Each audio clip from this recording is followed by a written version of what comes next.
বড় ভাই দোকানটা কিসের?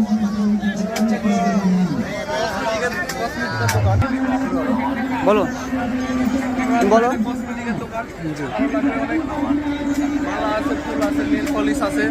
জিএফকে বউকে নিয়ে আসবেন আর সুন্দর সুন্দর করে ছোট ছোট গিফট গালা গিফট দিবেন, ভালো লাগবে, বউ খুশি হবে, জিএফ খুশি হবে, আসবেন সবাই মেলাতে। দাদা বলেন। যে মেলায় কি শালিকে আনতে হবে নাকি?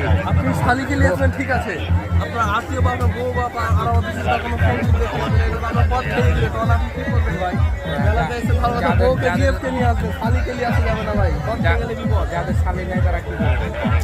শালি নাই ফ্রেন্ড থাকলে এখন মেলাতেও মেয়ে তো অভাব নাই, আপনার গার্লফ্রেন্ড বা ফ্রেন্ড মেয়ে খুঁজে না, খালি মেয়ে পটান, খালি বলে নিয়ে এসে ভাই পথ খেয়ে নেওয়া হয়। এটা কি ইসলামের দৃষ্টিতে বৈধ হবে?